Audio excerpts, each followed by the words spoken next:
नमस्ते सदावत्सले मातृभूमि। हम लोग डिस्कशन करने जा रहे हैं भारत सरकार के उस एक्शन की जिस एक्शन के लिए भारत के लोग बहुत समय से परेशान हैं। भारत सरकार ये इसलिए भी कर रही है कि कहीं चीन ने जैसा पाकिस्तान में, चीन ने जैसा श्रीलंका में, चीन ने जैसा नेपाल में तांडव मचा कर रखा और इन देशों में बहुत बड़ी समस्याएं आ गई, वैसी समस्याएं भारत में ना होने पाए। अच्छा शासक वही होता है जो भविष्य में होने वाली घटनाओं की संभावनाओं के आधार पर निर्णय ले सकता है और आगे की राह तय कर सकता है। हमने कुछ दिन पहले, अभी 2-3 दिन पहले ही आपको सूचना दी थी और वो बताया था कि भारत सरकार ने एक इंटरनेशनल ग्लोबल एविएशन ऑर्गेनाइजेशन को ये बताया था कि चीन के नागरिक को किसी को भी भारत में आने की कोई अनुमति नहीं है। उनके पास वीज़ा है तो भी आने की अनुमति नहीं है, उनके पास परमिट है तो भी आने की अनुमति नहीं है। किसी भी हालत में भारत में कोई चीनी नागरिक प्रवेश नहीं करना चाहिए। उसके कारण मैंने आपको उस लेक्चर में पूरे बताए थे। लेकिन उसके बाद चीन ने हालांकि नेगोशिएट करने का प्रयास किया है और ये कहा है कि भारत के जो स्टूडेंट्स हैं उन स्टूडेंट्स को चीन में दोबारा जाने की अनुमति देने पर हम विचार कर रहे हैं। 20,000 स्टूडेंटों को 2 साल से चीन ने रोक कर रखा है, फीसें भी ले रखी हैं और उनको ऑनलाइन पढ़ाई के लिए मजबूर कर रहे हैं, उनको क्लासरूम एक्सेस नहीं करने दे रहे हैं। भारत सरकार ने लगातार चीन के विदेश मंत्रालय से बात करने की कोशिश करी लेकिन उनके कान पर जूं नहीं रेंग रहा था। जब भारत सरकार ने चीनी नागरिकों पर प्रतिबंध भारत में लगा दिया तभी उनको समझ में आया कि भारत इस समय एक्शन के मोड में है। लेकिन अब भारत दूसरे एक्शन के भी मूड में है। वो खास तौर से मैंने जैसे आपको कहा कि एक बात जो इकोनॉमिक आत्मनिर्भरता भारत में होनी चाहिए। भारत आत्मनिर्भर होगा उसके लिए आवश्यक है कि जो अंग्रेज भारत में आया था वो भारत में शासन करने नहीं आया था, वो भारत से वेल्थ को ड्रेनेज करने आया था, यहां से संपत्ति ले जाता था। इसीलिए दादा भाई नौरोजी वो पहले व्यक्ति थे जिन्होंने कहा था कि ये ड्रेनेज ऑफ वेल्थ है और ये भारत को चूस कर निचोड़ कर छोड़ जाएंगे और जब जाएंगे तो समाप्त कर जाएंगे। हालांकि भारत इतना समृद्ध था कि जाते समय भी $1 1 रुपए के बराबर था, यानी कि बहुत चूसने नोचने के बावजूद भी भारत को वो उतना नहीं नोच पाए जितना कि 1947 के बाद जो भारत में सरकारें बैठी और खास तौर से विदेशी रानी जब भारत में बनकर आई और उसने विदेशी कॉन्ट्रैक्टों के माध्यम से भारत से ड्रेनेज करना शुरू कर दिया। वो अंग्रेजों से भी ज्यादा खतरनाक थी। वो भारत में ऐसा कोई व्यक्ति नहीं जो उसको समझ पाया हो कि आखिर वो क्या कर रही है। उसने यहाँ 2G घोटाले, 3G घोटाले, 4G घोटाले, कोयला घोटाले, जीजा घोटाले, जीजाजी घोटाले, पता नहीं कौन कौन से घोटाले भारत में करके अरबों खरबों अरब डॉलर भारत से बाहर भेज दिया। अच्छा ये हुआ कि 2014 में सरकार बैठी और सुप्रीम कोर्ट में उस सरकार ने कहा कि ये सारे कॉन्ट्रैक्ट इल्लीगल थे, गलत तरीके से कहे गए, इसलिए 10,000 करोड़ रुपए का कोयला घोटाला जो कि 10 लाख करोड़ रुपए की कीमत का 10,000 करोड़ रुपए में बेचा गया था। ऐसे ही 2G, 3G, 4G स्पेक्ट्रम भी भारत में जिस प्रकार बेचा गया था और जाने अनगिनत कितनी चीजें भारत में इंपोर्ट की आदत पड़ गई। असेंबलिंग भारत में करिए, पैसा विदेश में ले जाइए और भारत का पैसा कैसे भी भारत से बाहर जा सकता है, ये अंग्रेज करता था। उससे ज्यादा खतरनाक भारत में करने वाले लोग पैदा हो गए या आ गए विदेशों से और भारत को गरीब गरीब और गरीब होता देखते रहे। भारत की मैन्युफैक्चरिंग बंद हो गई, भारत में इस्टेब्लिशमेंट खत्म हो गए, भारत में भारत का इन्वेंशन खत्म हो गया, भारत में भारत की जड़ें खोद दी गई। 2014 में सरकार बैठी तो उसने ये निर्णय किया कि भारत में मैन्युफैक्चरिंग का हब बनाएंगे, भारत में इंफ्रास्ट्रक्चर डेवलपमेंट करेंगे, भारत में करप्शन नहीं होने देंगे, भारतीय लोगों को प्राथमिकता देंगे, विदेशों का इन्वेस्टमेंट जरूर भारत में लेकर आएंगे लेकिन भारत से ड्रेनेज ऑफ वेल्थ बाहर नहीं होना चाहिए। भारत में आत्मनिर्भर बनाएंगे, मेक इन इंडिया बनाएंगे, मेड इन इंडिया बनाएंगे, made for India, made for export भी बनाएंगे।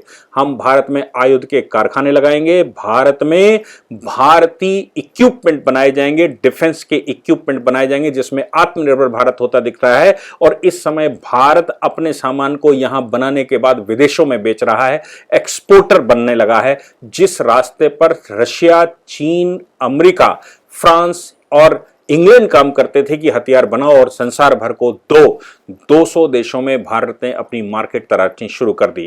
भारत ने सैटेलाइटों के माध्यम से अपने इसरो के माध्यम से सैटेलाइट इस्टेब्लिश करना, सैटेलाइट बनाना, सैटेलाइट छोड़ना, उनका कम्युनिकेशन करना और उस सैटेलाइट के स्पेक्ट्रम को बेचना, सैटेलाइट को बेचना, सैटेलाइट के ट्रांसपोर्टेशन की व्यवस्था करना, जिससे हमारे पास अधिक से अधिक फॉरेन करेंसी आ सके। यही कारण था कि 2014 में जो सरकार गरीबी की हालत में थी, फॉरेन एक्सचेंज हमारे पास लगभग समाप्त हो रहा था, वो फॉरेन एक्सचेंज भारत में इस समय $600 अरब को क्रॉस कर चुका है, ऑल टाइम हाई।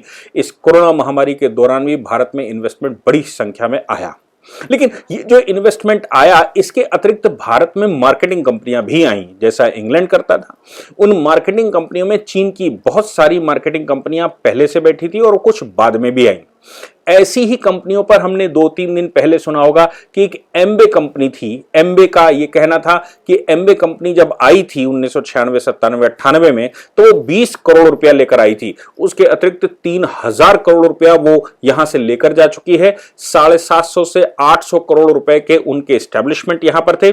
ईडी ने यह कहा कि फेमा एक्ट के तहत आप भारत में 20 करोड़ रुपए लेकर आए थे, भारत में आपने कोई प्रोडक्ट बनाया नहीं, भारत में कुछ एस्टेब्लिश नहीं किया, आप विदेशों से कोई इंपोर्ट नहीं किया, फिर आप भारत में प्रोडक्ट को बेच रहे हैं और वो बेचने में आप प्रोडक्ट की बहुत 10 गुना ज्यादा कीमत ले रहे हैं और आप प्रोडक्ट की मार्केटिंग कम और हायरार्की ज्यादा बना रहे हैं। आप लोगों को रिच बना रहे हैं। लोगों को रिच बनाना, मार्केटिंग से रिच बनाने का मतलब समझते हैं। अगर आप लोगों को मार्केटिंग से रिच बनाना चाहते हैं, अगर आप लोगों को सरकारी नौकरी से रिच बनाना चाहते हैं, अगर आप लोगों को अपने यहां नौकरी पर रखकर रिच बनाना चाहते हैं, लोग एम्प्लॉयमेंट की तरफ ज्यादा भागने लगे, तो आप समझ लीजिए कि वो देश गरीबी की तरफ जा रहा है। देश आगे वही बढ़ता है जिसके पास इन्वेंशंस होते हैं, जो आत्मनिर्भर बनता है, जो मैन्युफैक्चरिंग करना शुरू करता है, जो एक्सपोर्ट करना शुरू करता है। जो देश इंपोर्ट करके यहां असेंबल करे और बेचे, जो देश यहां पर मार्केटिंग की हायरार्की पर डिपेंड हो, जो लोग यहां पर पैसे को चारों ओर से सर्कुलेट करने पर रिच बन जाते हो, उस देश का बंटाढार होना स्वाभाविक है। नरेंद्र मोदी सरकार के बैठने के बाद उसने ये निर्णय लिया कि इस तरह के गोरख धंधों को भारत से हम बंद कर देंगे और भारत अब प्योर मैन्युफैक्चरिंग होगा। भारत में लोग एम्प्लॉयमेंट कम और एम्प्लॉयमेंट देने वाले ज्यादा बनेंगे। वो भारत में दूसरों के दम पर कम और अपना भले ही एक छोटी सी दुकान खोलें, भले ही एक छोटा सा प्रोडक्ट बनाएं, वो कील बनाएं या खंबा बनाएं, वो डोरी बनाएं या पतंग बनाएं, लेकिन अपना मैन्युफैक्चरिंग हब बनाएं। भारत जैसे जैसे मैन्युफैक्चरिंग की तरफ बढ़ता है, हमने देखा होगा कि पिछले 6 वर्ष में जिस प्रकार से 4G अब भारत ने स्वदेशी तैयार कर लिया है। भारत की कई एक IIT कंपनियों के साथ मिलकर कई एक IIT संस्थानों ने मिलकर यह तय किया कि हम भारत में अपना 4G नेटवर्क बनाएंगे, जो कि इक्विपमेंट पर आधारित नहीं होगा। वो हमारा नेटवर्क, हमारे कई एक सॉफ्टवेयर कंपनियां उस पर काम कर सकती हैं, इक्विपमेंट बनाने वाली कंपनियां काम कर सकती हैं। यानी कि भारत में BSNL ने अपना 4G स्वतः स्टैब्लिश करना शुरू कर दिया है और यह भी कहा है कि हम इसको एक्सपोर्ट भी करेंगे, क्योंकि संसार में 1-2 कंपनियां ही 4G बनाती हैं, चाहे वो चीन की कंपनियां हो, अमेरिका की कंपनियां हो। अब भारत अपना स्वदेशी 4G संसार में बेचेगा और अपने देश में भी अपना 4G बनाएगा, जिसके चारों ओर इंडस्ट्री लगेगी। जब 4G हमारा होगा तो उसके इक्विपमेंट भी हम बनाएंगे और उसके सॉफ्टवेयर भी हम बनाएंगे, हमारी कंपनियां उस पर काम करेंगी। ये भारत ने तय किया है। इसी कड़ी में अब बात जो आती है कि चीन की कंपनियां जो यहां पर मार्केटिंग का उन्होंने अपना जाल बिछा रखा है। पहले वो चीन से मंगाते थे, यहां पर वो असेंबल करते थे और भारत में भेजते थे, लेकिन अब तो भारत में बहुत सारी मैन्युफैक्चरिंग यूनिट्स लग गई हैं। भारत ने बहुत सारा इन्वेस्टमेंट संसार भर से लेकर आए हैं। यहां पर इलेक्ट्रॉनिक्स के मामले में हमने कोरिया को इनवाइट किया है, हमने ताइवान को इनवाइट किया है, हमने चाइना को इनवाइट किया, वो हमने जापान को इनवाइट किया है, ताकि हम चाइना को किसी तरह से काट सके यहां से। और इसीलिए चाइना का काट, चूंकि इन कंट्रियों के पास है टेक्नोलॉजी भी, वो इन लोगों के पास है और चाइना से अच्छी टेक्नोलॉजी है, इसलिए इनका इन्वेस्टमेंट भारत में अच्छे से लगे, इसके लिए हमने काम किया। इसी कड़ी में सैमसंग जैसी कंपनियां, एप्पल जैसी कंपनियां भारत में मैन्युफैक्चरिंग कर रही हैं और हम उनको सुविधाएं दे रहे हैं। लेकिन फिर भी चीनी कंपनियां जो बहुत लंबे समय से अपने पैर पसार चुकी हैं, अब उन्होंने क्या करना शुरू कर दिया है, चूंकि चीन से सस्ता, चीन से इंपोर्ट लगभग बंद कर दिया गलवान के टाइम से। भारत सरकार ने यह निर्णय लिया था कि हम चीन के इंपोर्ट पर निर्भर नहीं रहेंगे, क्योंकि चीन ने, कांग्रेस सरकार ने जो गठबंधन किया था चीन की कंपनियों के साथ या चीन की कम्युनिस्ट पार्टी के साथ, उसका परिणाम यह निकला कि चीन, यहां से भारत से वेल्थ चीन की तरफ डाइवर्ट हो रही थी। हमने तय किया कि अब चीन की वेल्थ भारत में आनी चाहिए, भारत की वेल्थ वहां नहीं जानी चाहिए। धीरे धीरे हम उस पर स्टेप बाय स्टेप बढ़ रहे हैं। एक बड़ी कंपनी आज उस चक्कर में आई, Xiaomi। हमने सबने Xiaomi का नाम सुना होगा। मी के नाम से वो मोबाइल यहां पर बेचते हैं। मी के कई एक प्रोडक्ट भारत में बेचे जाते हैं। वो फेमा एक्ट के तहत ईडी ने उनकी लगभग 5,500 करोड़, आप सुनिए, अभी एमबे की तो हमने केवल 750 करोड़ रुपए की संपत्ति जब्त की थी। हमने ये कहा था आप फेमा कानूनों का उल्लंघन करते हैं, आप 20 करोड़ रुपए लेकर आए थे, 3,000 करोड़ रुपए लगभग यहां से निकाल कर ले जा चुके हैं और 750 करोड़ की आपकी संपत्ति यहां पर है, हम सारी आपकी सीज करते हैं। आप यहां पर व्यापार कम और यहां के लोगों के साथ खेल ज्यादा रहे थे, मनी लॉन्ड्रिंग का काम कर रहे थे, मनी मेकिंग का काम कर रहे थे, आप यहां व्यापार नहीं कर रहे थे। Xiaomi का क्या था कि जब हमने चीन से इंपोर्ट कम कर दिया और भारत में मैन्युफैक्चरिंग लगा दी, तो भारत में मैन्युफैक्चरिंग तो बहुत हो रही, लेकिन Xiaomi ने, जो कि उसका नेटवर्क देश भर में फैला हुआ था, वो मार्केटिंग अच्छी कंपनी है, उसने क्या किया कि भारत की कंपनियों से प्रोडक्ट बनवाकर तैयार किए और अपना मी का टैग लगाकर भारत में ही उसको बेचना शुरू कर दिया। भाई इसमें कोई बुराई नहीं है, भारत में आप उसको बना सकते, आप उसको खरीद सकते हैं, हमारी कंपनियां छोटी छोटी काम करती हैं, आप उनसे खरीदिए और बनाइए। आपने उनसे लेकर असेंबल किया, असेंबल लेकर भारत में ही बेच लिया और आपने उस पर मी का एक टैग लगा दिया। इसका परिणाम यह निकला कि अच्छी कमाई आपने उसमें कर ली, लेकिन उस अच्छी कमाई का आपने किया क्या? हुआ क्या कि पिछले 5-7 साल में लगभग 5,000 करोड़, कुछ अखबारों ने तो यहां तक लिखा है कि फरवरी में बहुत बड़ी रकम आपने विड्रॉ की भारत से और वो चीन में Xiaomi जो पेरेंट कंपनी है उसके पास भेजा और अमेरिका में 2 कंपनियों के पास भेजा, जबकि आपने वहां से कुछ इंपोर्ट नहीं किया था, आपने उनसे कुछ परचेज नहीं किया था, आप उनका कोई सामान यहां नहीं बेच रहे थे, आप भारत का ही सामान प्रोडक्ट खरीद रहे थे, उसी को असेंबल कर रहे थे, उसको यहीं हमारी मार्केट में बेच रहे थे और हमारे ही लोग आपके यहां काम कर रहे थे। जैसे मनु जैन नाम के एक व्यक्ति जो भारत के हेड थे Xiaomi के, अभी वो Xiaomi के उपाध्यक्ष हैं, इंटरनेशनल उपाध्यक्ष हैं, ग्लोबल उपाध्यक्ष हैं, वो उनसे ईडी ने पूछना शुरू किया कि भैया ये पैसा आप ले जा कहां रहे हो, यहां से कहां ले जा रहे हो, भारत में होना चाहिए।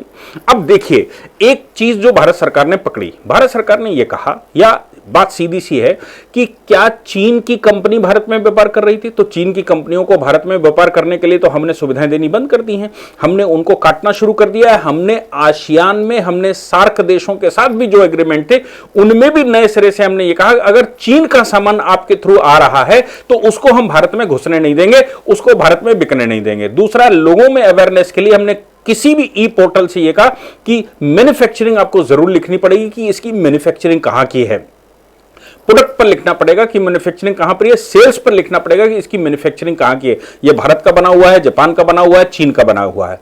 चीन ने क्या किया कि उस पर चीन पहले लिखा होता था made in China, made in China की जगह उन्होंने दूसरा शब्द इस्तेमाल करना शुरू कर दिया, यानी कि People's Republic of China, PRC। तो अब उन्होंने वो लिखना शुरू कर दिया, फिर लोगों को पता लग गया, हमने कहा सीधा आप उसमें उसका कंट्री लिखिए, लोगों में अवेयरनेस आई, चीन का सामान लोगों ने खरीदना कम किया। होली पर भी, दिवाली पर भी और त्योहारों पर भी चीन के सामान से भारत के लोगों ने अपनी राष्ट्रीयता दिखाते हुए धीरे धीरे कम कर दिया। यहां तक कि होली, दीपावली के दिए भी अब हम जलाना शुरू कर दिए, उनके दिए, उनके द्वारा बनाई गई मूर्तियां भी हमने धीरे धीरे कम कर दी। हम भारत में कुम्हार का सामान लेना पसंद करते हैं, ये भारत के लोगों की महानता। फिर भी भारत में भी ऐसा तो है नहीं कि पूरे 130 करोड़ रुपया भारतीयता से ही, 130 करोड़ लोग भारतीयता में ही जिंदा हैं। वो तो उनके दिमाग पे तो अभी कम्युनिज्म चढ़ा हुआ, उनके दिमाग में तो ग्लोबल चढ़ा हुआ, उनके दिमाग में इंपोर्टेड चढ़ा हुआ। ये सब कुछ होते हुए भी हमने उनकी कंपनियों को इतनी बाधाएं पैदा कर दी, इतने कानून बना दिए, इतने इंपोर्ट कम कर दिया और बॉर्डर एकदम बीएसएफ से सीज करवा दिए। फिर भी आता है, मैं इसे माना इनकार नहीं करता, लेकिन फिर भी हमने आसियान जैसे देशों पे, नेपाल जैसे देशों से हमने कहा कि भाई चीन का सामान भारत में नहीं घुसना चाहिए। अब परिणाम यह निकलेगा कि जो चीनी कंपनी यहां पर काम नहीं कर रही, अब जो भारत में बनी वो जियोमी इंडिया बनी, जियोमी चाइना नहीं, जियोमी इंडिया बनी। अगर जियोमी इंडिया है, आप सुनिए ध्यान से, अगर वो जियोमी इंडिया है तो वो कंपनी भी इंडिया की है, उसकी पेरेंट कंपनी जो पीछे वाले प्रमोटर्स हैं वो हो सकता है कि वो चाइना के हों, लेकिन कंपनी भारत में रजिस्टर्ड है, इसलिए वो भारतीय कंपनी है। चूंकि ये भारतीय कंपनी है, इसलिए इसका पैसा भारत के बाहर नहीं जा सकता जब तक कि टोटली परमिटेड ना हो। फेमा कानून के, फॉरेन एक्सचेंज मैनेजमेंट एक्ट 1999 में हमने बनाया था, उससे पहले फेरा हुआ करता था।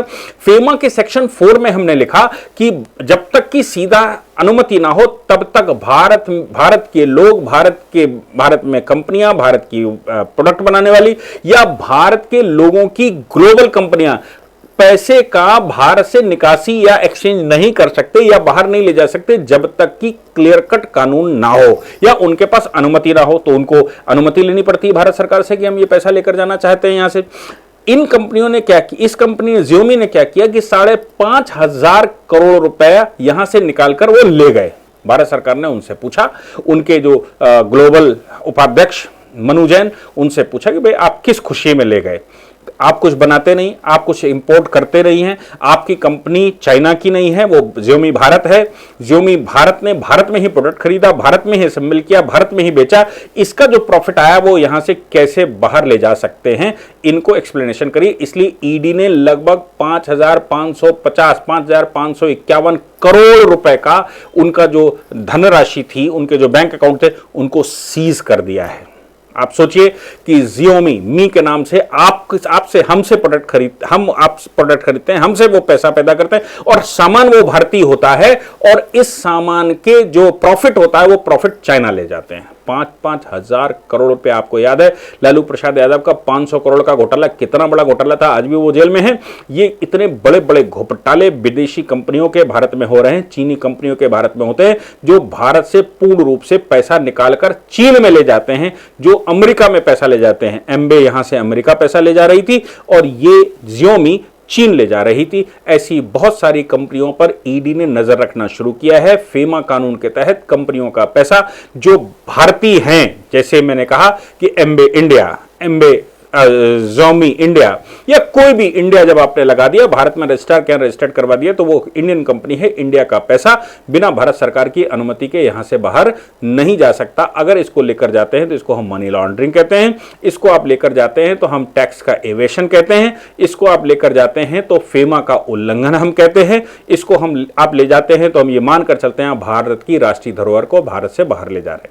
इसलिए चीन पर पहले नागरिकों पर प्रतिबंध, अब समस्या यहां पर यह आएगी कि जियोमी को यहां जिंदा करने के लिए चीन के लोग भारत में आ नहीं सकते क्योंकि पहले ही प्रतिबंध लगा दिए गए। हालांकि मोइना मुत्रा, क्या वो जो एक लेडी मेंबर ऑफ पार्लियामेंट हैं बंगाल से, उन्होंने कहना शुरू कर दिया भाई आप जियोमी से आपने वो क्यों ले लिया था, पीएम केयर्स फंड क्यों ले लिए थे, एम्बे से और इनसे उनसे पीएम केयर्स फंड। भैया भारत की कंपनियां हैं, पीएम केयर्स फंड हम लेंगे और ये भारत का ही पैसा है। अगर ये भारत में देते हैं तो इसमें क्या बुराई है, भारत की कंपनी है। भारत में जो भी समस्या आ रही है, चाहे वो एपिडेमिक का टाइम हो, सुनामी का टाइम हो, भारत में इन्वेस्ट होना चाहिए। लेकिन इसका मतलब पीएम केयर्स फंड में पैसा डालने का मतलब ये बिल्कुल नहीं होता कि आप भारत के कानूनों को तोड़ेंगे और भारत के साथ गलत करेंगे। इसलिए इस तरह की जो महुआ जी ने जो बात कह दी है, वो मुझे लगता है उनको विचार करना चाहिए कि ऐसी सब्जेक्ट में जो नेशनलाइजेशन के पक्ष में हो, जो राष्ट्र की धरोहर हो, उसके विषय में बोलने से पहले उनको 1,00,000 बार सोचना चाहिए। भारत सरकार स्टेप बाय स्टेप जो कर सकती है वो कर रही है। भारत की कंपनियों को उभारने के लिए, लोकल प्रोडक्ट्स को ग्लोबल बनाने के लिए, लोकल